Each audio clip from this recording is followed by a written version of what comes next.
What's up, guys? We are back. This is Just Figuring Out Podcast. We do not have a guest today. This is just us. It's a solid trio, right? So we're gonna start this thing off. How you guys been? Just check in time. I'm here. How you feeling? I'm here. All right. You want to let the people know you've been battling, you've been struggling. You're here though. Yeah, God tried to take me last week. I had a talk with him. I'm good now. That's good. What about you? I'm good. Joe bailed me out, and as long as I'm on this bracelet, and we good. We good. That's good. That's good. I've been well too as well, man. It's good to be back with you guys. So yeah, let's start it off right quick. Just very vague. What does success mean to you guys? Being that we are just here, we're guys, we're just figuring this thing out. We're pretty successful on our podcast. We're doing well. We're on a good, good rotation and good movement. What does success mean to you guys? For me, I guess success is being the best at whatever you try to do that you can be the best at. Sure. Like, my potential, your potential could be different, but if you reach your potential, you're that's success. You got the most out of your talent, the most out of what you can be. That's like success, whatever you try to do. Yeah. Whatever that. So it's relative. Yeah. So what does it mean for you though, personally? What is when you think of success? What do you envision? I envision for me setting a goal, achieving that goal, and achieving it at a high level, weathering the storms, the adversity, going through it. Really, for me, success is like whatever you're chasing is getting through adversity to get there. It's definitely not the end or the beginning. It's what goes on in between. When no one else is around. The times alone, the grinding, the tears, the blood, that to get wherever you want to go. That's facts. Right? I respect that. Yeah, definitely. Yeah, success is. I define it a little differently. I have Can you challenge me, Joe? Please. I'll challenge you, brother. I'll challenge that. You direct me as master. Master? Can you challenge me, Master? I have friends that are millionaires. I also have friends that really don't have much financial. So I don't look at success as anything financial. I don't look at it as goal wise. I think I would define success as the impact that you leave on another person's life, the conversations that you have, and whenever the good Lord takes me, like the people that look back, they're like, hey, that man, he was a good dude. Like that's what I define success as. I don't define it as making hundreds of thousands of dollars. I define it as, the relationships that you're able to build. And when you wake up, you're happy to wake up because there's a lot of people that are miserable fucks. And I've been guilty of it myself. This last week's been tough on me mentally. Yeah. So I need to do better at it myself. But that's how I define success: is when you wake up, be in a good mood, cherish the people that are in your life, and build a stronger connection with them, because that's really all that matters. Very true. It's all that matters. It's all we have. Like, this is a shell, man. Yeah. It's fucking. And it's limited on top of that. It's a shell. Like, very, all right. very limited. Yeah. How can I say, like, success with, let's say, you walk by one day and you see a homeless man, and let's say a month later, I see that homeless man in an apartment with no furniture. That's success. Absolutely. You get what I'm saying? To the rest of us, our apartment with no, like, you ain't got no furniture, whatever. But look where that person came from. That's success to me. Like the man with no feet is looking at the guy with no shoes. Like, man, I wish I had shoes. Yeah. I got you. And speaking of homeless, so how I envision success for me is success and being blessed is knowing that all my needs are met. All my basic needs are met, right? I'm in my sound mind. I have good health. I have people that love me. I have a roof over my head. I have food that I can easily grab. You know what I'm saying? And even if certain of those basic necessities aren't met fully, I still know that I'm successful, because again, we are given life. Every day you're given a second chance or a chance to live another day, right? That's success. And then another form of success for me is being able to live out what I speak. Anything that I envision, that I want to pursue, if I can do it, and it could be something as small as, like you said, getting an apartment or something small like that, to something magnificent. If I can live that out, to me, that's success. I can live out what I'm speaking, what I'm thinking, what I'm feeling. Bliss, true bliss. Chef's kiss. You know what I'm saying? Shout out to Robbie. You know that. So, Pressure. what drives you guys? Like, because we're all hungry, right? We're all hungry as men, striving in our own form of greatness, in our own form of success. So what drives you on those days where you're struggling, on those days where you're low and you're really not feeling it? What drives you? What gives you that passion of, like, we gotta keep going, we gotta keep this thing going? There's two things. So one is my mother's looking down on me and I need to make her proud. Facts. I don't like the word proud, but you get what I'm saying. And then Dana, and my potential future kids. That's what I do everything for. I don't do it for any other reason. Because I don't know. Some people like they like to feel like the gratification with themselves. I think it's selfish to a degree, but we're human, so we do it. Mhm. But I'm trying to get away from that more and just have a different why. Mhm. Like the reason what drives me, why it drives me is Dana, Mhm. and just knowing that I want to make my mom like look down and just be like, that's my son. Right. Be- That's who I raised. That's my baby. yeah, because like there's not like I said, man, I sound like a broken fucking record, but that's it, man. I mean, money is whatever, man. I don't. Tangible. Money's gonna come and go. It's gonna come and go, man. It is what it is. But Facts. I just want to leave impacts on people's lives, and that's where I'm at with it. Facts. Facts. Yeah, that's what drives me. So with you. Uh, I agree too. I agree. Second. I agree too. Yeah. Yeah, I agree. Success would be more or less. I guess I grew up in a working class family, so Monday through Thursdays their normal grind. Friday, the little happy about to get paid. Saturdays, family time, and Sunday getting ready to do it all over again. Somehow, in between that Friday and Saturday, if I can make that feel like Sunday through Thursday, and everyone around me, including myself, that's success. Because Mhm. that's what you worked all week for, and you keep doing that. If I can make 365 feel that way, Mhm. it's kind of like a success all around. Facts. I agree with you. Sabar. Yeah. So I was studying imposter syndrome. Are you guys familiar with that is? Educate me. So imposter syndrome is a form of like let's just say I'll paint an example because I'm good at painting pictures. So let's just say you've been dying to get this job, right? You've been dying for this position. You know you're prepared for it. You know you deserve it. So you know you deserve it. You finally get it, right? Your boss sits you down and say, "Hey, listen, we want to move you up to this position. Give me this new." Now all of a sudden, I want that shit. you're the imposter. You're like, do I deserve it? Maybe somebody else deserves it. Maybe somebody else is better qualified for it. Why me? So it's almost like you want these blessings, and then when God gives them to you, or when life gives them to you, now all of a sudden you're like, I don't think I'm deserving of it. I feel like I struggle with that. I'm more aware of it now, but I feel like I definitely struggle with imposter syndrome. I'm not because I don't boast like I deserve it, but my actions speak. I work hard for everything I do. I work hard. I put 110% in. Then when a blessing comes, or like we do this podcast, I'm talking to my girl like, babe, I don't know if I'm ready for this. My girl's like, boy, you've been wanting to do this for so long with these dudes. If you don't get it going, you get what I'm saying. So do I'm you fine. guys struggle with imposter syndrome or familiar with that? Experience that? I would say work wise, Okay. I started in sales as like in pest control. Okay. I was making okay money when I was in my early 20s, and then I managed the liquor store, and then I fell off. Like the income, like at least got cut in half.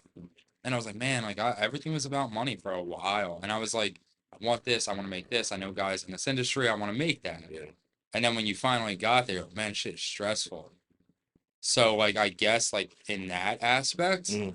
but that's the only thing I could correlate with what you're saying. Okay. Okay. Interesting. Yeah. What about you? Uh, hmm. Feel like you're just not deserving of the success that you asked for or the blessings that you asked for. I kind of don't ask for. I kind of like just try to put myself and put the work in towards whatever that goal is or Well, what that I too. want. That too. You work hard for something, and then you get it. You get access to it, and then you're like, so whether you ask for it or you work hard for it, either way, you're working towards getting whatever it is that you want. It comes to you, Mhm.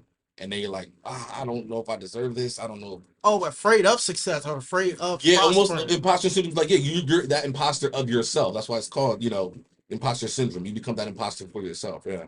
Uh, Do you ever feel like that? You wanted something or work hard towards something, and it's like, give it to somebody else. Give it to Steven. Let him have it. I don't know. I don't want it. But you know deep down you do want it. I know, yeah. bro. It's messed up. It's crazy. No, can I tell you? Only way I can describe it is success or having something I really want. Mhm. I can describe it. Someone playing cards. Mhm. I might have 4 aces, but I might be looking at you like this.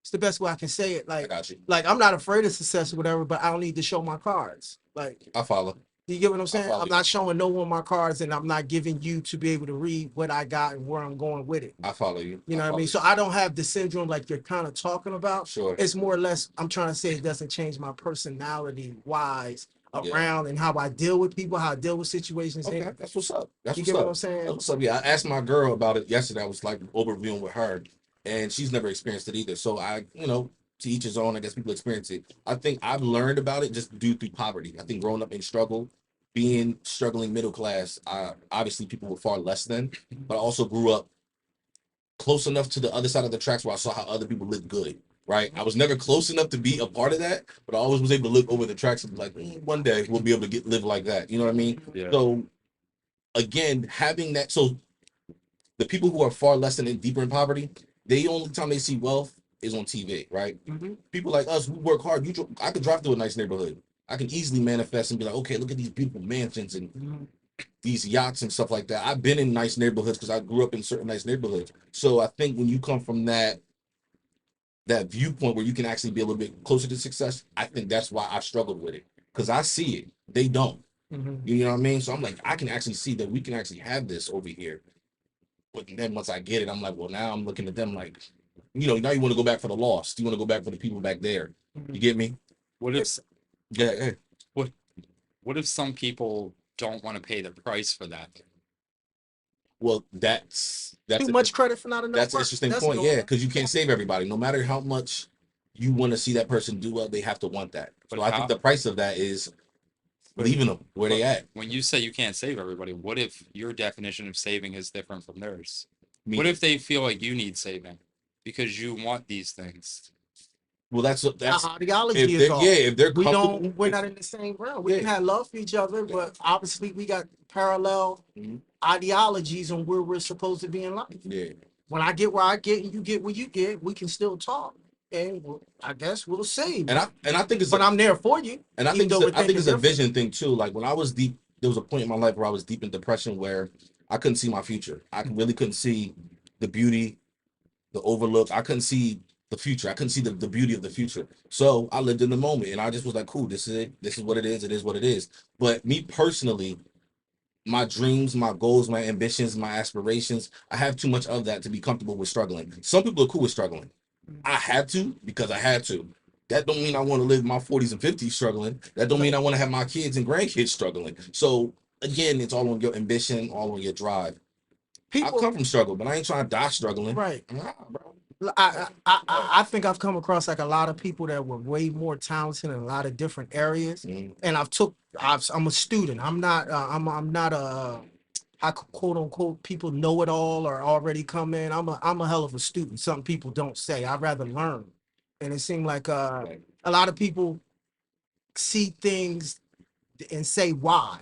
You know what I mean? We all sit around like, why that happened? Yo, why? I've had people that I really come across and told me like, yo, you need to see things that never was and say, why not? Stop understanding. Let's understand what's going on. Yeah, because too much understanding will keep you in a quicksand. Yeah, absolutely. Because you're going to just be given stuff and eat it. Yes. At some point, you need to elevate from a student to a teacher. I agree. Where did you get that from, and why did that come here? I agree. Yeah, I agree. And that's the same viewpoint as why people struggle. I was talking to my one cousin, and that was one of the questions he asked. He was high as a kite too, so he was already like, he was like, yo, cuz, why is there so much struggle? Why do we struggle? And it had me thinking too. I was like, dang, you thought I hit the joint. I'm over here like what? And I came to the conclusion that there's struggle to lead by example, right? So when you go through something, you never just struggle by yourself. It's not just for you to go, just for you to experience. It's for you to learn from and then for you to teach.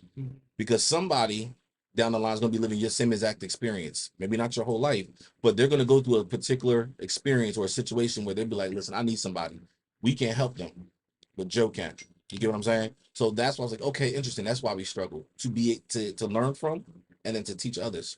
You know what I mean? And that's why I want to represent for other people who come from that background, that lifestyle of struggling. You don't have to die doing that, and you don't have to glorify that either. Like, let's get over glorifying struggling. Like being, in the type of environment you're talking about. Yeah. A lot of people, you got to be very careful who you share your dreams with. Absolutely. People are dream killers. Most of them are. People will dream killers, and be careful who you call a mentor or you look up to, because a lot of them will be behind you. Yep. As long as your potential isn't more than theirs. Absolutely. They want to see you doing well. As long as you're doing really good, but you're just right under them, hey, man, always behind you. Yes. Took the words out of my mouth. As soon as you overtake them, now it's friction. They're acting different now. Yeah. Like, yo, we were all cool when I was an 8 and you was a 10. Yeah. Now I'm 11 and you a 10. And I don't hear from you no more. They want to ride your coattail. That's painful too, though. That's painful when you get to it. When you get to certain levels of success, and you thought your day ones was going to ride out for you, I see and they hate. start seeing you getting money, and they start seeing, and you generous, you helping them out. You know, Meek Mill has said it on many of his songs. Bro, I was feeding you. I was taking care of you while I was in jail. I'm doing all this by you and taking care of you and your family when my family's still, you know, I'm trying to make sure they getting right. But some people, a lot of times, they just ride your coattail up to success, and once they realize they can't get up there with you no more, they flake on you, and it's painful, but that just comes with success. Yeah. But I'd rather experience that than be stuck Of course, back there. But go ahead, what you about to say? No, I was gonna say that's how you can differentiate your friends. Mm-hmm. You know, I heard Jordan. I'm probably gonna slaughter this, but I heard Jordan Peterson say something where it was like, you can tell who your friends are when you tell bad news to, and they don't like come to you and like, oh, it's okay. Like they give you the cold hard truth. But he said the real biggest test is when you tell them good news and they can celebrate with you. Because a lot of people, like to what you just said and what you said in different ways, when you surpass somebody in whatever you consider surpassing somebody, whether it's financially, whatever, it doesn't fucking matter. And they look at that too, they become envious and jealous, which is a sin. Facts. So it's like that's how I've been able to define that's why I lost a lot of friends. Because it's been hard for me I sort of have to shy back from what I've accomplished from where I've been.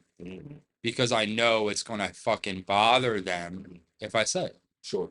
And I've lost a lot of I would say I not lost, but I have moved on from a lot of people because they couldn't handle my success that I've had, and I was scared and hesitant to tell them.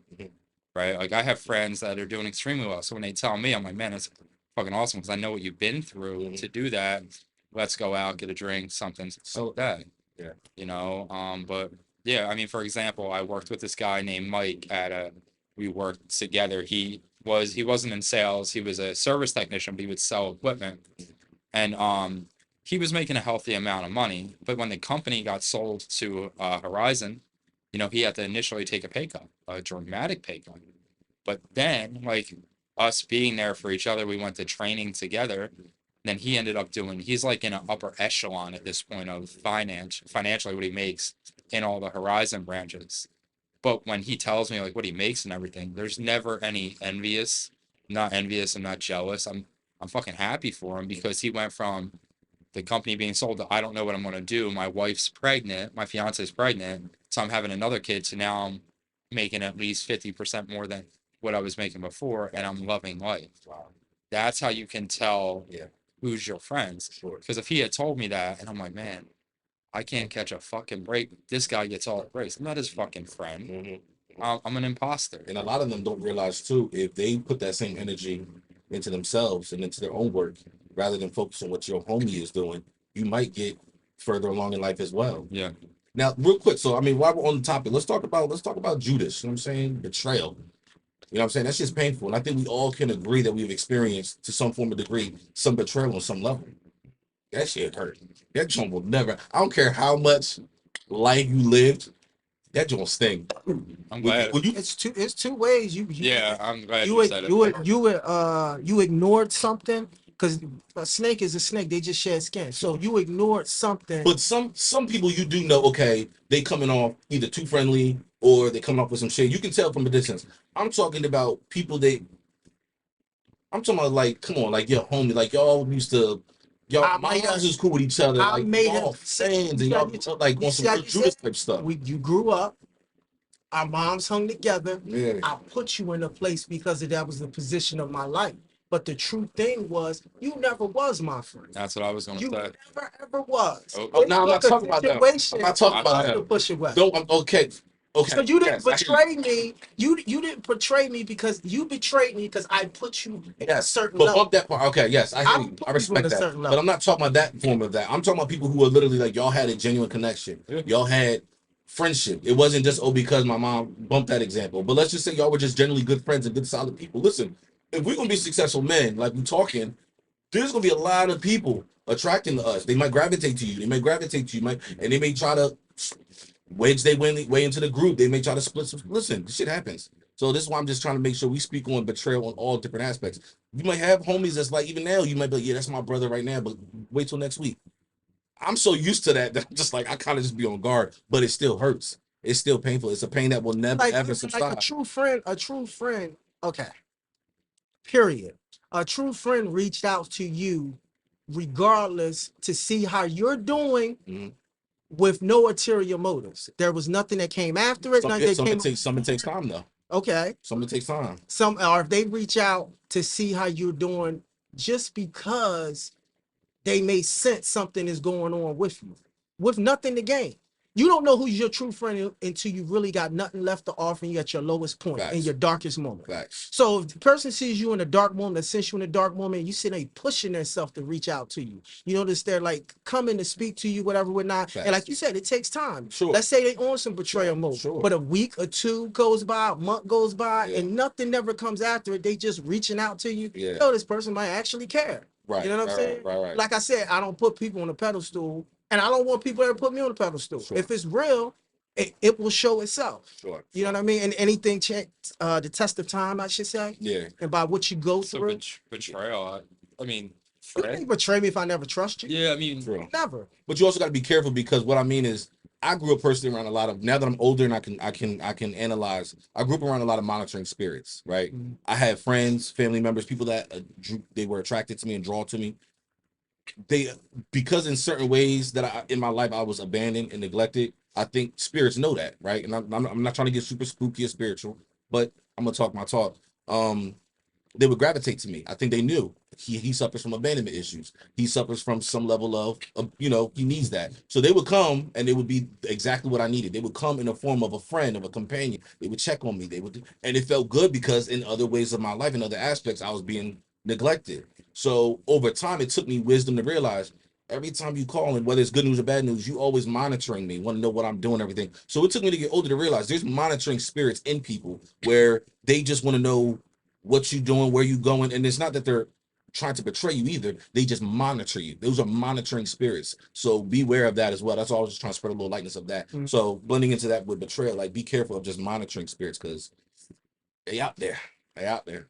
Yeah, you're right. I think betrayal is beautiful. It is. Talk You know about why? it. Talk about it. Because like it just shows me who the fuck you are. And I'm glad you're out of my That's the life. point, yeah. I'm glad you're out of my life now. Yeah. Like I was with somebody for 7 years, and then she cheated on me when I gave 7 faithful years to somebody. So you want to talk about betrayal? That's what's that, 7? That's what, almost a fourth. That's a little under a quarter of my life, Mm-hmm. or whatever. You get what I'm saying? Yeah. But that showed me who the fuck you were. And when my mom was trying to tell me the whole time, and I was just like, no, you're foolish. You don't know what you're talking about. Looking back, I'm like, man, if I would have listened to her, if she would have exited my life way earlier than that.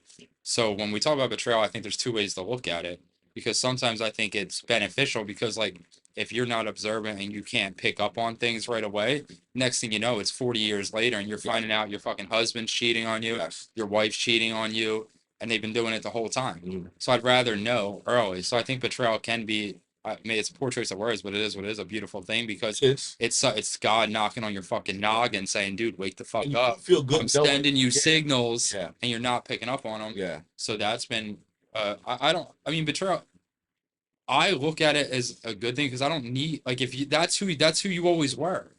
That's my opinion. It's who you always were. Okay. But now it gets to a point where it's like, because if you really love me as a brother, you would never fucking betray me. Yes. If you really gave a fuck about me, no in between. like in your heart, you would never do that. There's no mistake. You can make a mistake, but not betrayal. If there's been ice that has like cracks in it, you were going to crack. It was just, when was it happening? Yes. And you're right, because every person who was exposed in my life, I can say now that I was glad that they were exposed, because I know who they are. But deception is real.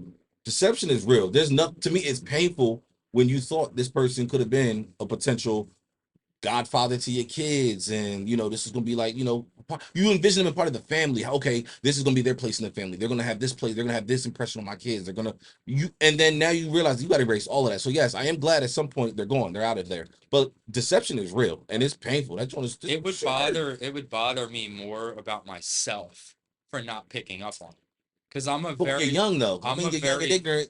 What you gonna do? No, I don't think it has anything to do with age. When you're young, bro, like you be supposed to know the shittiest people. Some of the smartest people on men are the young cats. True. Like it's like people pick up on things, I feel. And I feel sometimes as you get older, you get more naive.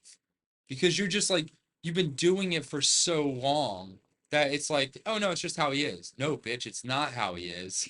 Like, he's telling you he's a fraud and you're not listening. He's telling you exactly who Like, he is. Yeah. so I get what you're saying, man. It's yeah. I think I think we gotta be, I think men are very aware of like who's who, Right. like how you're acting towards me, like, because I've been that guy at a younger age. Like, I wasn't a great man when I was young. I was an asshole. Yeah. I stole from my friends. Like, you name it, man. We can go down this fucking list. Yeah.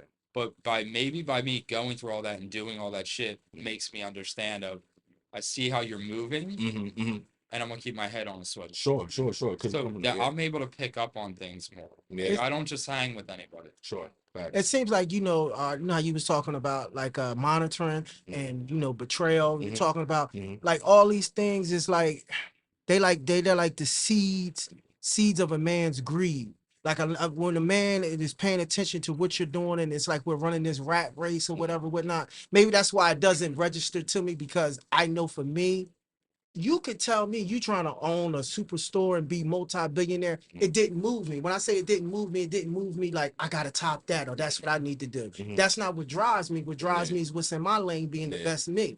You get what I'm saying? Now I can be, if I'm your friend and I'm whatever the relationship be, friend, family, whoever, because family can be just as worse with this betrayal stuff. Whoever it is, I will say, when you hurt, they hurt. When you cry, they cry. When you up and happy, they happy. Yeah. That's who's really in your corner. That's true. You gotta watch when you tell somebody you going through something, and it seems like, okay, you hurt me, but you're just like listening to my story. Right. You know what I'm saying? Right. So that might be a sign. Bar. That might be a sign that, hey, they really got something different towards me, but you know, I got them as a super friend, brother, but they're more of an acquaintance. You know what I mean? And that's where you can get things kind of mixed up. And you ain't got enough time to be figuring people out in this crazy world we got. This crazy world takes enough energy for you to make it. So therefore, listen, if you meet me and give me the energy and you in my corner, I'm gonna know. You're gonna know if I'm in your corner. Yeah. You're gonna know, you know what I'm saying? Like, I don't got time to fake it for you. You know what I'm saying? I may can have you around me and speak and talk, but you know, if I talk to you, speak to you, laugh with you, we cool. Yeah. If not, I might, you know, I'll keep it cordial. I don't need to get in a fight everywhere I go. But in the same token, hey man, we don't see alike. That's why I was a big fan of what Jordan Peterson said. You can tell who's who when you tell them good news. You can share things with people and you see how they react and see how they move towards that. Yeah. And it dictates a lot, man. Sure. Like, if I had a huge success in my life and I brought it to you guys and you like just brushed it off, maybe I look at you different. I would. I probably would, because like when somebody has like a colossal win, like you get engaged, you get a milestone at work or something, man, I want to tell you guys. Yes. I want to tell you guys every day of the week. Absolutely. Yeah. I mean, the Bible says, Jesus said, cry with those who cry, weep with those who weep, and laugh with those who laugh. If you truly care about them, you will be there for them. And no matter, you could have the best news happen to you. Your friend just called you, say, yo, my mom just passed, right? What am I gonna say? Well, bro, I just had good news, man. Don't mess this up for me. Then it's about it'd be mad ignorant, right? It's about so exactly. I'm gonna put that to the side and be there for my friend. So yeah, I'll move on from that too as well. And I'm gonna end it with betrayal. I think it comes with wisdom. For me, it came with wisdom. I grew up very gullible. I think I was very young, very impressionable, and I was raised to think that, you know, the world was it was dangerous. You should be careful, but at the same time, growing up in church as a church boy, you know, God got you. Just go out there, you know. God, man, I had to go through a lot of hurt and pain, a lot of betrayal, and like I always envision like. I try to be solid. I'm a solid dude, so I feel like the pain, I would never do you like that. That's when I felt like somebody betrayed me, that's how I'm thinking. Like, dog, for real, I never would have done you like that. I never would have greased you off like that. I never would have played you like that. I never would have done you dirty like that. You know what I mean? But I realized that's what I see for myself. Yeah. So it took wisdom for me to realize not everybody you rock with or you think you're rocking with is going to be that for you. I keep it solid because I know I'm solid. But it takes time for me to realize. Most people. Yeah, it takes time for me to realize that. Yeah. Now, you made a good point because you said cutting out. So now that we're speaking about betrayal, what are some of the prices that you have paid along the way to where you needed to keep your peace? You needed to keep your peace and sanity. What you had to let go? What were you willing to let go? God, do you want me to start? Take the floor. Ego. Cutting out the ego. Cutting out pride. cutting out, worrying about what others think, becoming closer with Christ, I think has been the biggest thing with me. That's you need to cut a lot of this self gratification things out because it doesn't mean really shit to me. When you say peace, like, I make a healthy amount of money, but it's never given me peace. I'm not at fucking. I'm not at peace. You said it best. I mean, it's a fact, right? There's like I said earlier, man. I have friends that make 30K a year, friends that are fucking millionaires. Doesn't mean that guy that's making X is at more peace than this man. It doesn't mean that. I have come to the realization, no matter what I obtain in a material aspect, does not bring me peace. The biggest peace I have is like conversing with Dana, talking about our future, talking about kids, talking to you guys. All this brings me peace. And just being closer with God and less about myself. And I'm always trying to talk to people and ask them how they're doing. And just like, man, just checking in with people. Like, I've obtained more peace by being more involved in people's lives. Yes. That's how I obtain more peace. Thanks. Now, what you said, what was the price I had to pay? So I had to get rid of selfishness and pride and ego because I had all three of those. And that's what I had to cut out to obtain it. And I'm still working on it.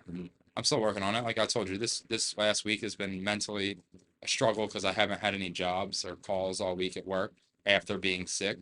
So I haven't been able to close anything for like a half month. So it's up here. But I also have to realize like that's not everything because that's what I'm preaching. So I have to live by that. And if I can live by that, when my time's up here, I can rest easy. Facts. That's how I feel.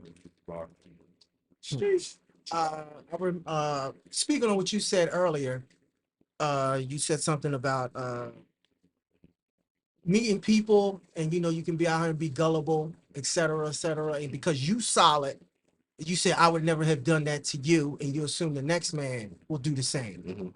The next man won't do the same. The next man ain't gonna be you. So I have to sometimes get out my way, and I guess you got to do something people don't like doing. That's looking in that mirror and saying, okay, man, everybody's great at something. Everyone's good at something. Try to give them a chance, but in the same token, don't overextend yourself so much to where they can drop you and drown you. At the same time, keep your guard up, but don't have it so much up that to where someone who's good can't reach you. This is me looking in my own mirror, looking in my soul. So I see, I have those issues. I'm going to always work on that because that's the world we live in. Because it almost seems like if you do let your guard too much down, you feel naked. Like I'm open. They might get mad exposed. Yeah, mad exposed. I'm slipping now. Yeah, mad. You know what I'm saying? Now, if I'm up and someone says it was a miscommunication and like, yo, man, you always standoffish, we can reconcile that. You know what I mean? But if I left myself open and you didn't stab me in the gut, we can't come back. We can't come back. For me, I'm not there yet to come back. Some people are so forgiving and love it, and and that's strength too. I love them for that, and the people I've come across is like that. But I can also look at them and say, man, I wish I could get where you are. I'm not there yet. I am not there. If he would have did that, she do this to me. It's not easy. We can't do it. It's like some bad greens. It ain't going. No, it's respect though. It's not, respect. John. It's not easy to forgive people, but I feel like it's essential. Yes, it is. Like you don't want to leave this earth, no matter what you fucking believe in, where you have leftover resentment or whatever. You have harsh feelings. Like I'll never forget. I will always forgive. I will always forget, no matter how harsh it was, right? Get there. My mother, God rest her soul, she was the woman that she was with, her significant other, was absolutely terrible to her. Right? So I got a call leaving work one day and they're like, hey, like, I need you to come get your mom. I don't know what the fuck's going on. So I go over there and she's on when you walk in, I don't know if you know what split level homes are, where you walk in and you go down and you go up, split level homes. So on that little area, she's sitting up on the ground with a blanket with her phone in urine. So I'm like, what the fuck's going on? My only thought process was to get her up and get her cleaned up. And when you're laying in your piss, you need to see where I'm driving. I have to physically like wash my mind. It's not something I would ever wish anybody to have to experience, but you have to do what you have to do. Sure. But she did that shit for me. Sure. Right. So I owe this to her. Absolutely. And the woman that left her there had a son named Joseph. He was like 6'5", like not muscular, but a big guy. Like he could have fucking helped her up, right? But he didn't. So I have He to. was in the house? Yeah, they left her there. See, So you're better than this. so I had to get her in there and everything, and then she comes in the room saying that you know, you need to take her. Like this isn't what I signed up for. And my mind is like, I'm just focusing on my mom right now. I'm not really focusing on this bimbo like that's talking all this shit. I'm sorry, like it is what it is. I'm not focusing on her. And I lay her in the bed after I get her cleaned up, and I was like, where I lived at, the steps were like this steep, bro. They're fucking steep. She can't walk up there. She's on the heavier side of things. She'll fall down the fucking steps and kill herself. So where she was at in that very moment was the safest place she could have actually been. So I told her name was Sherry. I said, Sherry, this is the safest place where she's at right now. I'll figure this out tomorrow, and I'll start looking for her for places to live. This isn't what I signed up for. You know, I was like, Sherry, like, life happens. And I'm very calm with her for a minute. Respect. Life happens. Like, I understand you didn't sign up for this, but neither did I. But neither did your mom. But you loved her and wanted her in your. No, I didn't. And I literally was like, there's one bed in this room, and y'all both sleep in it. I said, there's photos of you guys on your dresser. So I said, I was like, I don't know if you're fucking retarded, but I was gone. I got to a point where I was like, I seen red. Mm-hmm. Then her son walks in, and he said, is there a problem? And I said, if you want there to be a problem, I can demonstrate on both of you. And I was to a point where I seen red because my mom is ill. She's on the ground. I just cleaned her fucking piss up. Now, I know this is a long, drug-out story, but what I'm saying is I forgive them because they're just ill people themselves. But I will never fucking forget what you did. Exactly. Ever. Exactly. And I will never trust you again. I will never speak to you again.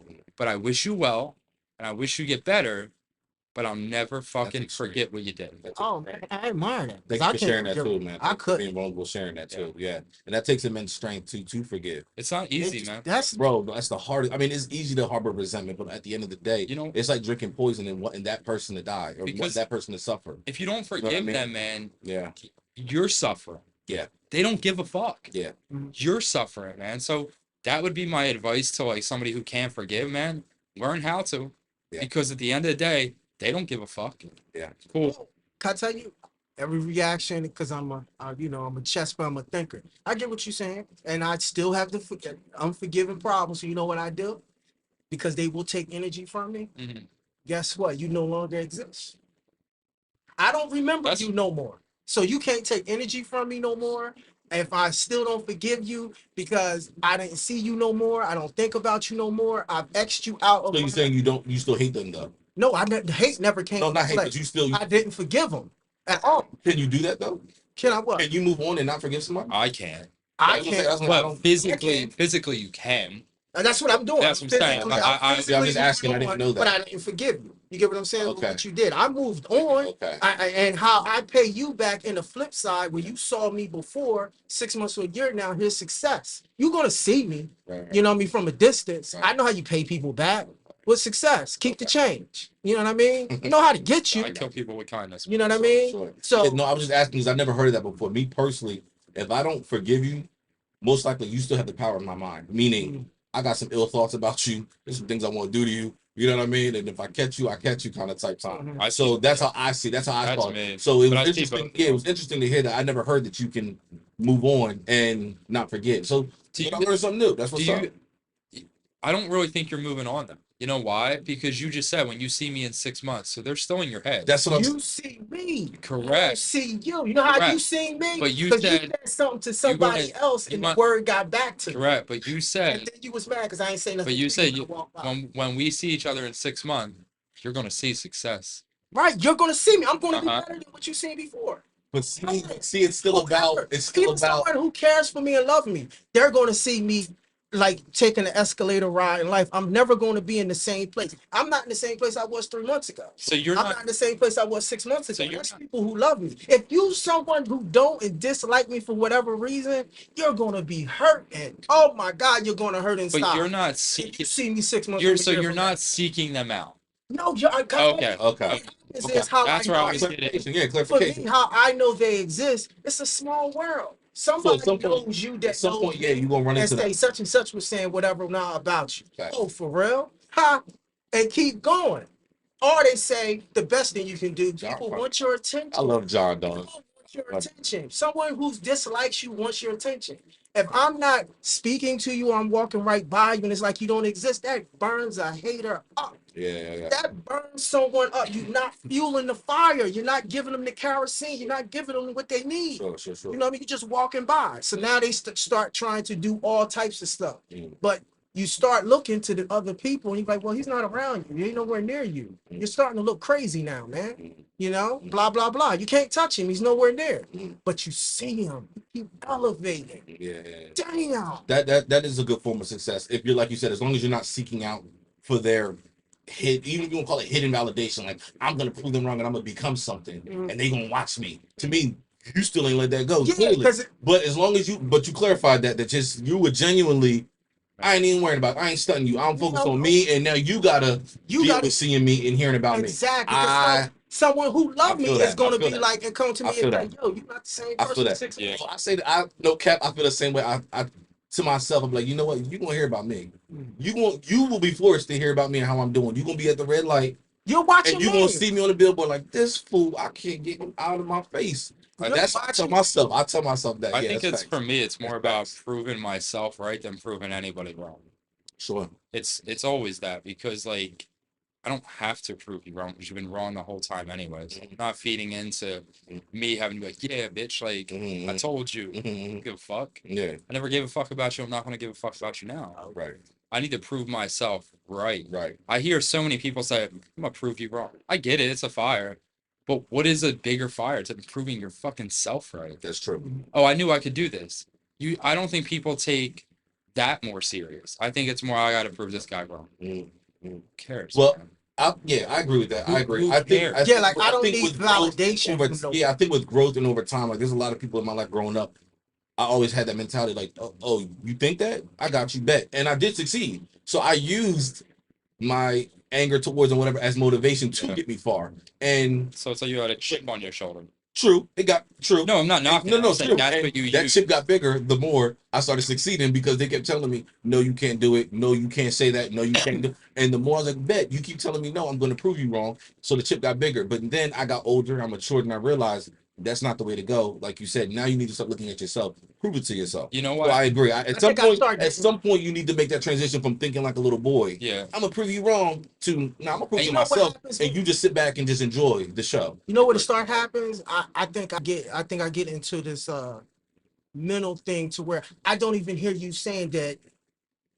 I don't even hear your voice no more. You telling me that, hey man, you're not gonna be able to do that. I don't hear Because you. now it's all on you. Now you're thinking for you. I don't need your validation, good or bad. Yeah. Because if I Transition. use your validation and you're giving me good energy, Mhm. you'd be the same one to tear me down later.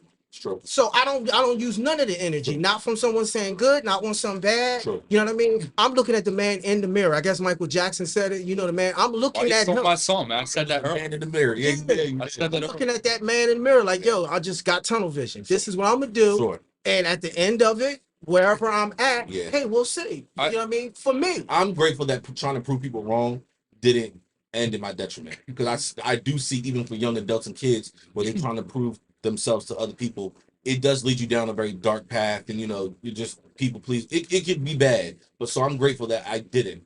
The reason I don't like to prove people wrong is because everybody thinks they always can. And when you fucking can't, there's no other anger like you just got punched in the balls, dude. Like that's such like a hit. And it's like, damn, Yeah. I was gonna prove this guy wrong, and now I didn't. Now he laughing twice as hard. Yeah. So for me, I think Yeah. I changed my mentality because if I'm blessed enough to have kids with Dana, I want to be able to, practice what I'm preaching here and explain this to them in that way. That's why I always say, prove yourself right. If I have girls or boys or whatever, I want to be able to instill that in them Like, yo, you were always going to be the shit. Always. I don't care what they say. You're always going to be the shit. Don't prove them wrong. Prove yourself right. Even through failures too. I Yeah. think definitely preaching to our kids that for the future, even through like look forward to failure because that's the time to learn. We spoke about that before. Embrace the suck, man. Embrace the suck, man. When you fail, take that as like, okay, cool. I'm learning from this. You a bikini. So this joint don't happen never again. You a bikini bottom, bro. Like, Ain't nowhere to go but up, bro. Like how could, Facts. you know how you say like you don't want to spend the energy of proving someone wrong, Yeah. whatever. I kind of Yeah, when you're young, you got the energy. Trust me. When I was young, what? I was proving everybody wrong. Mhm. Your mama, your granddad. I mean, I was proving everybody wrong because I had the energy. And luckily, like I said, it wasn't to my detriment. But as I got older, I was like, bro, I'm 15, 16, 17. I'm trying to prove, man, please let me get this. See, Let me get this towards myself. And then I started realizing, oh, I really am gangster. Like not trying to be like on no braggadocious, but okay, I really am the man because I'm not even proving to y'all no more. It's on me. And I'm seeing the fruits of my hard labor geared towards me, not trying to prove to y'all. What? Y'all really going like trying to prove or Yeah. other people or see other people right. That means I'm feeding off other people's energy. Exactly. I feed off me. Exactly. I kind of live by. Exactly. It may don't make sense. I kind of wake up every day thinking I'm the question and the answer. Whatever I'm trying to do, whatever that day happens, I don't care if it was good or bad where I was sitting at, I got to figure it out. I'm the question, I'm the answer. No matter what, I can figure out, long as enough I take the self-accountability, I can get myself out of it. Respect. And even if it don't happen today, it'll happen tomorrow. Sure. You know what I mean? Because patience is a virtue. I could be down. I got to kind of believe in me and in the moment and dwell in the misery. I dwell in that misery. You know what I'm saying? Because I can know what the sunshine is if I dealt with the rain. I really can. Preaching, dog. Better I go really ahead. can. No, Pastor. no, I'm just saying, like, because it's That's a a dark good word, though. It's a good like word. dark moments really bring the best out of me. Absolutely. Like the things when I look back at a lot of little things I may have been through, if I'm sitting by myself and I get through it, if you shed tears, if you didn't shed the tears, whatever you did to get through it. Yes. And at that moment, the stuff we're talking about earlier about friends, people, they would have showed me who they are too. Now I'm in my darkest That's moment. true, because at the If I darkest didn't see moment, nobody the hand coming through the darkness. if I didn't see nobody, that text wasn't there, this and that, and Joe Blow, I didn't see him, didn't see that dude. Yeah. Guess what? I know who's who and what is what. That's true. So over time, It just takes adversity to bring it out. Yeah, and that's why we said in the other one. That's why you almost seek for it, only because I know I know my strongest point, right? At the darkest moment, I'm at my strongest. I mean, I feel like it, but I'm at my strongest. When I'm at my darkest moment, I'm the closest to God. People don't realize that when you're at your most darkest moment, if you just be silent, you often can hear the whispers of God, the Holy Spirit. That's just me. When you're at your darkest, you are at the closest up with God. He can reach you at your moment.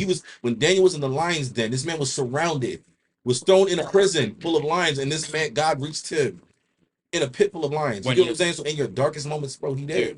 When you're favored by God, you're also favored by the devil. Remember, we got two pastors up here. Y'all hear this? You are, got two because pastors. when everything's going so well, it's the easiest for him to attack. It's true. It's like that's when you're in your darkest time. I'm nervous when things are going good. I'm really at edge. I heard. I'm happy when things are kind of a little messed up because I know this is normal life. Bro, I talked that with my girl last night. Stress, okay, this is normal. When shit goes too well, I'm like, all right, my senses gotta happen. There was a guy, he was on a podcast, and he said that, him and his wife had conversations, like he had just gotten a promotion at his job. They just had their baby, they got engaged, and he said he looked at his wife and said, you have to be prepared something bad is going to happen, because it balances each other out. You really highs, really lows. And I think the next thing, like, he got really ill. He was like hospitalized for weeks. But he said like he was prepared for something to happen because not everything always goes great. Sure. When he said that, I was like, damn, that's actually pretty deep. Yeah. I don't know if that's Stoic philosophy. If he makes it through that and illness, that's Stoic philosophy. When he's down in the hospital, that's a beautiful time in his life because he's going to get to see who's who and what is what in his life. Yeah. Because those people either going to come to the hospital, they're going to be there for his wife, they're going to be there if they really that. Because guess what? You at your lowest point, you got nothing to offer. You ain't even physically fit to do anything. Right. So now you're about to find out who's who around you. It's a dark moment, so dark you can't even, your body's turning on. And I want to touch on something too, because you guys both gave y'all's answers on the price that you guys have paid personally. Yeah. The price that I had to pay for my piece, and this is just my personal experience, you guys already named the stuff that I would have named personal, accountability and all that stuff. I agree. All that pride, ego, all that. Um, but I think a lot of people are stuck in this predicament where they are stuck within this bond of toxic loyalty with others. You'll hear people say like, he gives me a headache, but that's my son. Or she gives me, I can't with her no more, but that's my mama. It don't matter who they are. At some point, you need your peace. And if you are not causing havoc in other people's lives, that does not give people the right to cause havoc in yours. And it doesn't give you the right to just be this peacemaker or this people pleaser trying to always be the savior. It's not your job. At some point, you need to also let certain people go in your life. That doesn't mean you need to let them go fully, just straight ice them out. But you need to let them know, listen, you are making my life very chaotic. I'm at a point right now where I need peace. And I've told you this several times, and you still can't give me what I'm asking for out of respect and out of love. But I'm giving you what you always want. You need me there in your chaos, I'm there for you. But you can't bring peace to my front door. I'm gonna need to pull back a little bit. So I'm gonna see you a little less. And again, based on how that goes, it might be a complete departure, or they may be like, you know what, let me get my shit together. Yeah, You get what I'm saying? I agree. So I think a lot of people are stuck in these binds with these relatives or family members or cousins or friends or even relationships just because that's such and such. I don't care if that's Mookie from up the block and y'all been in diapers together, or if that was your mama. If they are toxic and you're doing your self work, you're accountable, you're doing your work, you got to cut that out. You can't grow when you have weeds around you. You can't. You can't. Like You can't. I see exactly what you're saying. Like it's more or less like, how you said, you're a good person because you sat that person down, you talked to him and said you bring constant chaos in my life. Mhm. I'm not gonna sit you down. You know why I'm not gonna sit you down? Because you didn't come to me and say, "Hey, I'm about to bring a bunch of chaos in your life." They just You just brought it to me. yeah. So you know what? I'm gonna give you your energy you gave me. Let me just step Here away. you go. Here you go. I Yeah. just stepped away. Yeah. I just didn't do Or that nothing. too. Or that. No announcement, no nothing. Yeah. Because it's a Yeah. waste of time Yeah. because you knew what you was Now, gonna do. now, to me, it all depends. There's some people where if I love them enough and I've had a lot of longevity with them, a long time with them, depending on how close we are, even if they do dump, right? They don't even let me know. They just dump into my life. If I love you enough, I will at least give you one, maybe two. But the second one, I'll be really stern with you. I'm gonna let you know how it is, and you're not gonna like it. The first one, I'm gonna be very gentle and calm. I'm gonna be like Christ first. I'm gonna be very gentle. I'm gonna try to give you what you need in a nurturing way. Second time, I'm gonna be a little more fierce. But there's some people, no, most certainly I've ghosted mad people because I don't tolerate with your BS. If you just coming into my life and you bringing chaos after the first few encounters, nah, bro, you ain't even worth it. Sis, take that over there. Where's the one? I've been trying to call you. Yeah, good. Keep trying. I'm not doing that until you get your shit together. I think because I've done my part. Yeah, it depends on the situation, I feel. Exactly. Yeah. I've Because there's some good people who are total mess ups. That's true. I mean, they bump their head, but their heart is genuine. I've changed over the years. Yeah. I've changed over the years where it's like I listen, I agree with what both of y'all are saying with, I'm gonna give you the same energy, blah blah blah, so on and so forth. For me, I'm like, I'm at a point now where it's like, if you're bringing all this shit to my door, like there's a reason for it, right? Like it's I need to be able to help you figure out like why are you being like this. That's my that's my purpose. Now, is there times? My new how long is too long though? It's You gonna like, spend your what are you lifetime? doing though? Like, I'm not saying I'm meeting up with you. I'm saying a phone call, a text message, and you can stay in contact with people and try to help them Sure. in every which way. You don't necessarily have to be like, hey, I'm coming over so we can talk or we gotta have a sit down. But I feel like you should check in with people continuously, even if like they've been a headache in your life. I really feel like that. Because you know why? It only takes 2 seconds, right? True. It takes 2 seconds. But how long is too long though? Like you I feel like so you we had this conversation, I think, in the beginning. And then I think my mentality's changed a little bit on that. I don't think it's ever too long. I don't. Like it's because life is short. Mhm. And when we walk out of here, we're not even guaranteed to finish talking this sentence. Mm-hmm. So like when people are really going through shit and they're bringing it to your door and bringing chaos in your life, I guess it's your perception of chaos. Yeah. It's like how you're perceiving things, but I feel like you need to be there for somebody because maybe you were like that years ago and you didn't realize it and they never gave up on you. And I feel like I'm gonna turn the other cheek guy. Yeah. That's just who I am because I want to be an outlet for somebody because I'm blessed enough to be a good listener Mhm. and just shut the fuck up and let them talk Mhm. and then respond accordingly. No, I just feel like some people don't.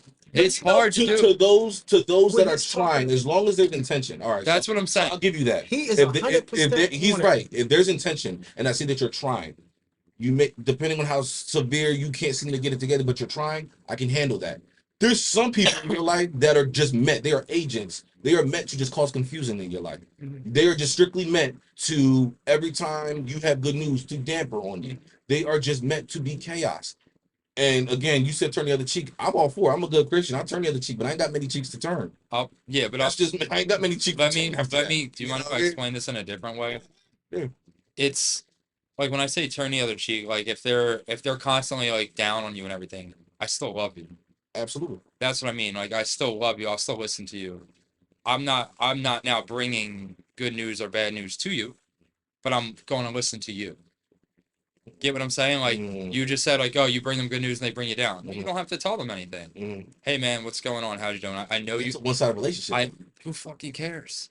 I do. I don't. That's I energy. it's. That's energy. But Listen, they're it's in your life, right? back and forth. So if there were a friend, if they were a family member, it's like I value time more than anything, and I'm gonna do whatever I can to rekindle something, no matter what it. I'll do Could you it look from a distance. absolutely.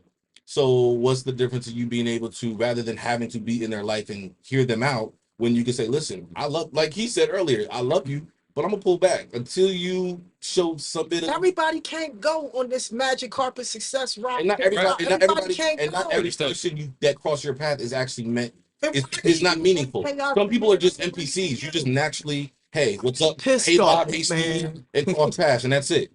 Right? You know what I mean? I don't bring chaos to no one. And that's what I'm saying. I don't want to sound braggadocious, but like I think because I was raised a people pleaser, I was raised to eat a lot of shit from a lot of people. I tolerated so much, so I can confidently say I never really bring drama to people. If anything, people would bring it to me, and I'm over here shifting their drama, placing it back on their lap so they can bring it back to me another week. So for me, I think I didn't want to say that, but like I don't bring drama. It'd be one thing if I was chaotic, or if there was a time where I was extremely chaotic. Yeah. But bro, I was a people pleaser. That's all I did was help people. Mess up, I don't want to take the fall. I'll give you. I gotta pay for my problem. I'll give you You know what I'm examples. saying? I can't pay for somebody else. I'll give you examples. So I was with my ex fiance for 7 years. She threatened to kill herself outside of my apartment maybe a month and a half ago. She photoshopped like my face on bodies of somebody naked online. She stole my identity and put me in $15,000 worth of credit debt. She's lied on my name. She slandered my name. I still pray for her. Sure. When she was out front of my house, outside of the apartment, there was a truck, and I didn't see the truck, and it hit something, and it sounded like a gunshot. In that moment, my heart stopped for a second because I realized that I thought she had taken her life. Okay. And when I say that, as much shit as she's done to me, I didn't give a shit. I can take it. I can handle it. I was born, like I was made to handle shit, right? But in that fucking moment, I was like a tear because I had to fucking look out the window and I still seen her in that fucking car. And I said, thank God, because I don't know if I would have been able to live with myself. Sure. Because she had texted me all this shit, right? And I was like, hey, like you need to stop doing this. Like you need to take care of yourself. You need to find peace in yourself. So when I say like what she's put me through for 7 years, that's a long time, a long fucking time, man. So even with the darkest shit that she's done to me, you know, Dana might not want to hear it, but at the end of the day, I still wish her well. If she ever, like, when she reaches out, I'm always like, listen, like, I want well for you. Just, I can't deal with it right now because of Dana, not because of me, because I'm in a relationship. So I get what you're saying. There's circumstantial things where you have to adjust accordingly. And I think that's the one flaw in my argument. But at the end of the day, like I value life so much, man, to where it's like even with her reaching out to me, and I still can't like shut her off because there's something wrong with you, and you need help, and you're sick, and you're ill, and you're mentally ill, and you checked yourself into a fucking psychological rehab, like, and all that, and I'm like, thank God I'm blessed enough to not be in that position but I'm also blessed enough to aid in somebody. Like that's how I think. I see your That's just you. It's a after explaining wonderful that. soul Yeah, you got. after you I'm not explain there that. where you're at. Yeah, Because that in that situation, in a female or anyone, anybody, you do some of I those see your type perspective things. now, though. You know, I get what you're saying. Like I'm 100% in where you at, and yo, that's part of me and my hurdles to get to that point. But ladies and gentlemen, you can't pour from an empty cup either. I can't. No, You can't pour from an empty cup. I can't coach you. And like I said, once you've done those things, I think I just have this thing. I've shut you out. And you listen, don't exist. The next time we gonna speak is we have to make them. We have to make it. We at Judgment Day next time we talking. In this world, we no longer exist. And I would have heard that boom. I don't know, man. Put something on TV. I don't know what the heck. Because I don't know. I don't see it no more. Yeah. I look. Listen, I just say like this, even on a biblical term. There's a passage where the Lord says, I will turn you over to a reprobate mind. Meaning, if you choose to be foolish, after I have continuously guided you, gave you direction, gave you peace, gave you patience, at some point I got to hand you over. So I'm gonna hand you over to a reprobate mind. God at one point handed these people in the Bible to a reprobate mind because they were just so foolish, they were so ignorant, and they just were not getting it. And also Jesus said, y'all probably heard me say, I love this quote that he says, let those that have ears hear. If they're not willing to listen to you, to me, you're wasting your time and you're wasting breath, and that's also time and patience that you could be giving somebody else. I'd rather nurture somebody who actually wants to be nurtured than somebody who's like, just coddle me because I don't have the heart to stand on my own 2 feet and actually take care of my own BS. So again, from experience, you just have to know who you're dealing with. If they really want help, listen, I'll go with you to the ends of the earth. Like you were saying. But as long as you want somebody to just hold your hand and coddle you because you don't want to stand on your 2 feet, you got the wrong one. You got the wrong Christian. That ain't me. I'm sorry. Like you were saying, obviously it was dealing with sheep or whoever she was dealing with mental issues. Sure. Let's say you got someone dealing with mental issues and they keep jumping in the water, keep getting in deeper waters. If I keep trying to pull you out, eventually I'm putting myself in danger because you're going too deep and you're going to keep doing this. I'm not a psychologist. This is going too far. So I don't feel sad if you do something crazy to yourself. And so I keep doing what I'm supposed to be doing, and I can get away and not give you no more of my energy, not be hating you no more. Here's the shutout. You no longer here no more. Yeah. We both got to meet God someday. When we meet them together, we talk it over then. In the physical, this is done. This is done. I can't do it. And the biggest and small thing you can do, and I'll let you finish. The biggest yet the small thing you can do at the end of the day, if you really can't physically help them, just pray for them. Boom. Leave it right up to God. So that's where I was going to hit at, because you don't, like I said earlier, it doesn't have to be physical. Yeah. A text message, a phone call, a FaceTime, a prayer. Takes you it takes you more energy to put your fucking shoes on that you don't even need. Yeah. I got you. Than to fucking text somebody or reach out to somebody or call somebody. But it's hard for me to pray for, because you didn't done me. If you did something you really cut me or really hurt me, it's hard for me to pray for you. I need to heal myself for the wound you gave me. This is just flesh, bro. It's literally just fucking flesh. Like it hurts. How I feel means I go ow. Like I'll admit, I grew up Christian, but at the same time, some of the most venomous people I grew up around, I mean hateful, venomous people who taught me how to hate and hold on to grudges, were the Christians. But that's why I don't. So again, but what is a Christian? A person who supposedly follows Christ and who follows the teachings of the prophet Jesus Christ. But Christianity is a religion, right? Okay, so that's where we differ. I don't see it as a religion. I think most people modern today will call it a religion. It's a faith walk. It's a faith walk.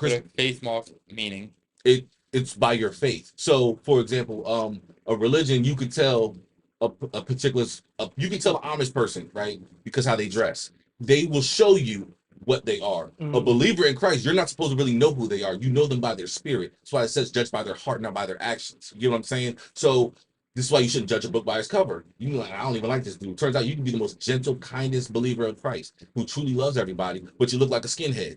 And I'm over here like, I don't KKK dude over here. Look at this skinhead over here. He might be the most kindest man.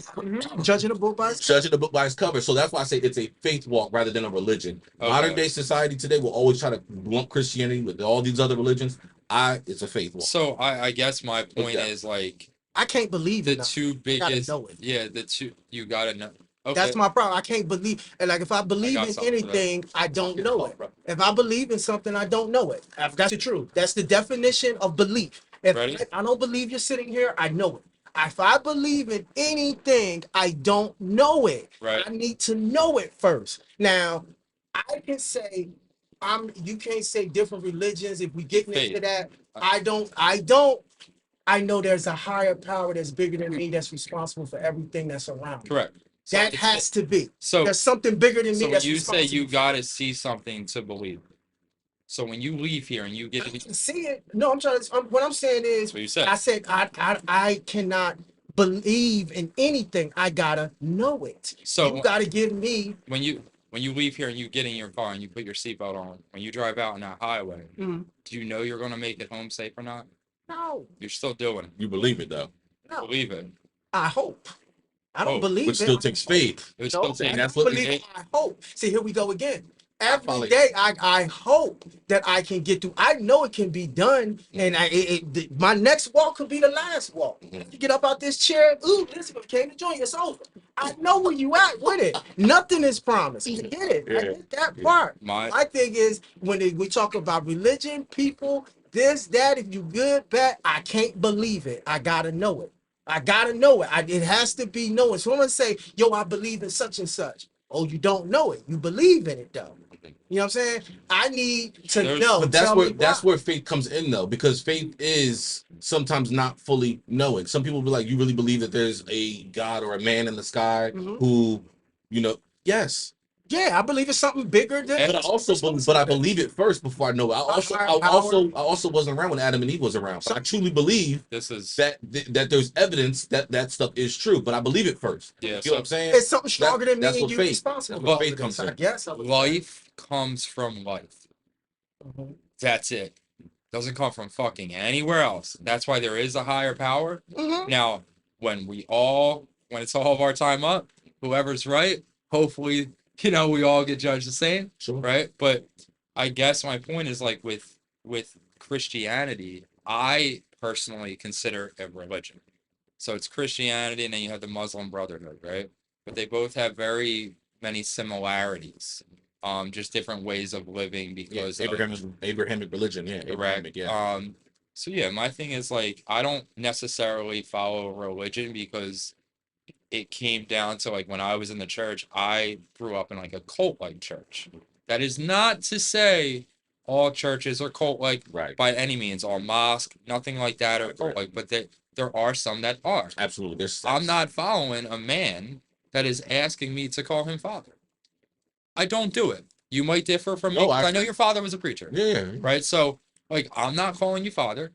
You didn't birth me. God didn't say to Like, call. I'm not God calling never said anybody to call else another that. man father unless he is your father. I try to live the right way and just I follow Christ. I don't follow religion because it can take you down many paths and then you're going to say this, you're going to say that, and I'll spin my words and this is contradicting to that and this is contradicting to that. But getting back Like- to it, but that's why I say this is why I want to make this very clear, because I think I know a lot of believers, Christians, people in religion, no matter Islam, whatever, they are taught, and not every church teaches this, but the church, from my experience, it was culty. So they'll tell you you need to be loyal to the members. It don't matter what they go through. If they need your help, you keep assisting them. You keep assisting them. I'm telling you, you will waste your life. And you will waste the gift that God also has for you to live out because you over here worrying about somebody who ain't trying to do that. They're some people are, like I said before, some people are coming into your life as agents. They want to cause confusion. They want to cause chaos. And they want to do the most main thing, waste your time and waste God's gift on you. We all have gifts and attributes that God wants to work through us. And as long as you're worrying about somebody else that don't want saving, you can't be used to help other people who really need saving. So I guess so there's a toxic loyalty that's really pushed that I'm just trying to So I guess my question let God work on. So my biggest question is like you said that, and I'm not disagreeing with you. I'm just I'm asking. Yeah. You said that you don't want to help somebody that doesn't need saving, or God put you here to do this. Like how do we really don't know, right? Like why God, like, apart from reproduction purposes, like what is your purpose? We can think we know, but we really don't know. So for me to say like, oh my God put me here to not worry about him because he's not trying or this, maybe he did, We nobody. Yes, you need discernment. Nobody Yes, knows. yes, you follow God with that. That's why, like, whenever I have the opportunity to help anybody, Mhm. and I can without overextending myself to where I want to put myself in such a burden, There you I go. think that's like that fine line, Yes. which you guys have said. Yes, But yes. I'm always going to try. I'm always going to try to As you listen to should. somebody. I think that's beautiful. My best friend of many years, and I don't talk, is a Muslim guy. Mhm. His name's Usman. Me and him had very deep conversations about different religions. Mhm.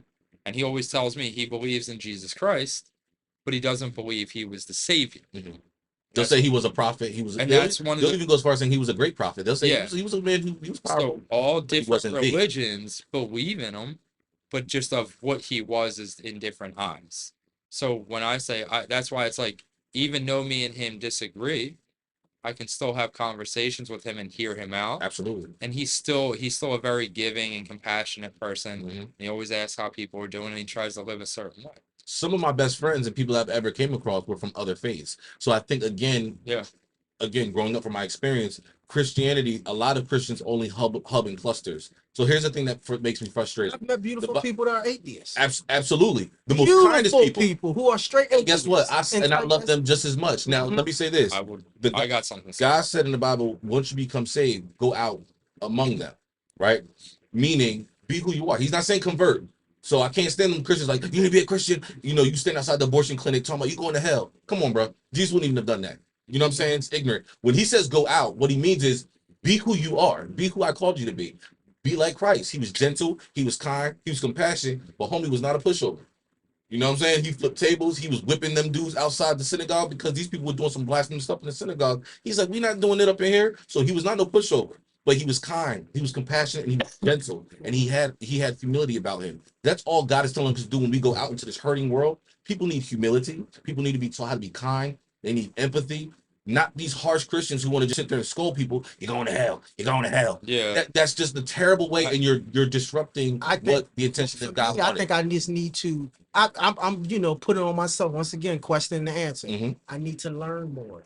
Because if you learn more and you don't know enough, that's the only way ignorance swoops in. That's it. That's the only way you can be told something buffoonery because you don't know no better. It's a bar. That's the only way that happens. If you know and you've been studying or whatever, whatnot, now the different religions and everything can become more clearer. Now, as you spread a word to me and say something in the name of whatever faith, won't penetrate or sell so quickly, but it will sell if I'm ignorant. I don't know no better either way. You know what I mean? So sometimes you got to just say to yourself, I must learn. Absolutely. I've come across Muslims, Christians, and anyone I come across, like, yo, I must learn. But I hear what you're saying. For me, it don't always, because I've had some poor representations of all religions growing up because the almighty dollar sign got in the way. Okay? That has been my problem. Okay? This is from the gut. Let's go in. That's religion. That's what I'm talking about. Like dark side. That's what I've been exposed to. That is what I've been exposed to growing up. Religion has been given to me from different people, different religion, Baptist, Buddhist. Somehow the almighty dollar poisoned it. So somehow that came in the way. So it's been a learned behavior. A learned behavior. Like you've learned that, right? Like that's what you were. No, I'm not spreading the word. This is the different people but from different how you see religions. things based upon what you absorbed. It's based on what I was what you've seen, what you heard, and what you experienced. Your experience, your life experiences. That's why you have that view, right? So it's like that's what I was trying to say earlier. Like I grew up in a cult church, but I don't have that view because I separated religion from Jesus. Like that was just me personally. As you should, yeah. You know, that's the big thing. And Jesus tells you to not chase after riches. So the people that are preaching all that, I don't associate with that because it's not what I'm about. And I think it's just, the love of money is the root to all evil. But what these people do is initially you're not going to find that they're coming from, it's about the riches and the money. You'll find that out later. They'll come across to you. The snake, he gonna come across to you at first, like he's giving you and you're getting the knowledge from him, and he has and he's coming as, but which you'll find out later, it becomes the issue. Let me say this. Are you familiar with the religious leaders? If you read the New Testament, are you familiar with the religious leaders? Yes. These represent. Now this is funny because this was 2,000 years ago or a little after before Jesus' death. But these people are no different than these people today. The TD Jakes, the Creflo Dollars, the Joe Osteens. Yeah, I'm calling all them out because these people are exploiters. And I grew up in amongst men who were also exploiters. You know what I mean? They was local dudes, but they was exploiters. They knew if I could sell you some hope, if I could sell you some faith, and a lot of them dudes were ex-pimps, gangbangers. Man, these hustlers from the street. All they did was go off the street into the building and sold hope to people. But the religious leaders were no different than what people are today. The religious leaders used to stand outside, Lord from heaven, we are not worthy. They wanted praise, they wanted admiration. You know what Jesus said? It's terrible. So when you do good by people, they would also see a homeless man, they would make a scene, right? What do we see today on TikTok? It's exploitation. Recording while I'm giving a homeless man money. Oh, look at this, look what I'm doing for billions of dollars of likes and stuff like that. You know what Jesus said? That was wrong. What's his teaching now? When you do good, don't let nobody know what you're doing. Yeah. Nobody should know the blessings that you do for others. And if anything, when you do that, your blessings will come down 100-fold because you're not out here trying to tell people what you're doing. So everything that the religious leaders did 2,000 years ago, we still doing today. Yeah. That's what I'm saying. We're no different from what they were back in the day. That's why I was getting at. You know what I'm saying? So that's why I say Jesus and religion. Jesus was not a man of religion. He hated religion. This man was, do you know who this man disrupted so much in his 3 years of ministry? This man was not playing with none of these people with these orders and people who had structures. He was like, we turn this stuff down. He was a rebellious man, and he was so rebellious that he died a sinless death. You know what I mean? But he saw these leaders who was always pushing power and greed. He was like, no, bro, we're not doing that. But even the Creflo Dollars. But look in the hood. You see these preachers today. You see these preachers today. Let's do another offering. Or it's revival time. I know a pastor who said, listen, it's tax season. We about to have 2 more offerings. And you know what all them people did? Oh, hey, man, I feel the Holy Spirit. I'm going to put more money in. Now you got to take the bus home because you ain't got no money to put gas in your car. Okay? I ain't new to this. I'm true. Or they spent the money on the fucking suit. Like it's a fashion show. None of this ain't got nothing to do with God. So again, please, let's separate off rip. Jesus was nothing of religion. This man was so against religion, that's why he died. Okay, now that's Jesus. I think once religion has hit man, it's been corrupt. So how do I handle that? I must learn. When I learn, now someone like TD Jakes, he could be an exploiter, but TD Jakes will say something that is truthful and is honest that you could put it like the word. He knows how to study. But you know I learned. They know how to sell. You gotta learn. The scripture says you can separate the garbage. The scripture says, beware of sheep and wolves' clothing. You will have people. Just because a mug knows scripture don't mean they of God. Demons know scripture. Right. Demons was around when the Holy Spirit was guiding these men. How many men in a time span of like 400 years to write a book? Ain't none of them fools known each other. But yet this book came out. No record in history of a book has ever been like that since like that. 800 authors, right? Yeah, or something. There's a lot of them who's never even met. So how does this book from Genesis all the way to Revelations make so much sense and tie into each other? So you got to understand, demons means wise one. Man. These mugs have been around since before mankind, because when Satan, Lucifer, was exiled out of heaven onto earth, so did 1/3 of the demons. So these mugs have been roaming around here longer before we've been here. So they know you. They study your genetics. They study your pattern. They know your family's history. Why you think certain families may have drug addiction? Why some may have lust and they got babies everywhere. They ain't got no fathers in the home. They study your family genealogy. All we gotta do is sprinkle some drugs in his system. Let's try to push drugs in his life because it's already in his mommy, daddy, and grandparents' life. You know what I'm saying? They study us. So again, it takes wisdom to know this stuff. You gotta know it. Knowledge. I think that's why I'm at the most peace. Sorry, y'all get passionate about this. I'm sorry. That's why I'm at the most peace in my life now, because I have an understanding of who's who. Facts. I'm still trying to figure discernment. I'm still not. I never stop. I'm gonna be honest. It's a lot of these really high-profile people. Yeah. The minute I stop, that when you look at them and listen to them talk, you're like without getting too you're like, damn, what the fuck they just said? Yeah. Like people telling you to get ready for another pandemic and saying all this. Yeah. And Bill Gates talking shit and these upside down crosses and these signs. I'm like, what the fuck? Like it's all there. And you know why I believe it? Because they predicted this thousands of years ago. Absolutely. That's why I believe it. Because you predicted something thousands of years ago that's literally coming true step by step. I wouldn't even say predicted. They knew. I'll tell you this. Knew. I think Judgment Day is closer than we think. Absolutely. And I think it's fucking scary. Yeah. Because there's going to be wrath. And it's like, did you hear the story about like the lake like reappearing out? Drying up. Oh yeah, that's what it was. That's a prophecy. Bro, there's several prophecies happening. And that was in the Bible. They said that was going to happen. It was one of the things that was going to happen. River, I think. Once they said, once that start drying up, listen. And that's not just that. Man can't do that. I'm joking. There's a reason why America has a lot of power for what we have left, but there's a reason why a lot of information doesn't come to America. Because if we wanted to really stop this, we could. But that's why we don't really know what's going on. So back then, when you got news, you knew, okay, in Taiwan there was this, and in China there was over here, and in Saudi Arabia was over. We rarely get news. You really got to dig to find what's going on. Correct. Because really, they don't want us to know. They keep America dumb. Yep. I always say America's the last pillar, because once America falls, they're going to set the whole thing, and we already in the end time, but they're going to really set Revelation up. Like you're going to see some stuff unfold. Did you hear the guy from like the 1960s that like predicted? He was like, scariest shit in my life, dude. Yes. Because there was this recording in the 60s of how he would take the world down if he was what, the devil or if he was Satan, yeah. Dude, and everything he said is occurring now. Wars, famines, you name it. It's everything. Revelation said that. Revelation said in the end times, listen. You don't have to see something to believe. You want to be scared, but if you want the full truth, when I went through my spiritual awakening in 2020, I wasn't even trying to become a godly man again. I was like, if anything, like I said, I was like, Lord, if you want to take me out of here, I don't even care where I go. That's where I was at. But 2020, before the pandemic, the week Kobe passed, I felt this urge not to eat for 3 days. I went through that euphoric feeling, right? So I felt this urge to read the Bible. I read the Revelations 3 times because there was nothing to do. The pandemic, we all sit up in the house. I read Revelations 3 times, bruh. We don't want to keep going down this road, but crazy, dog. This has been good conversation. Absolutely. Absolutely. I love it. It was organic, as we always do. We keep the flow. What other questions you got for me, man? Let's end it off like this. What's the greatest form of advice you could give somebody right now? Whoa. The greatest form of advice. Yeah, your personal advice. I can give somebody. Somebody's coming to you for advice. What could just me? Like I'm not giving it from anybody else. Off just you. From your own life experiences and everything. What's your advice you could give somebody? Don't take life too serious. Okay.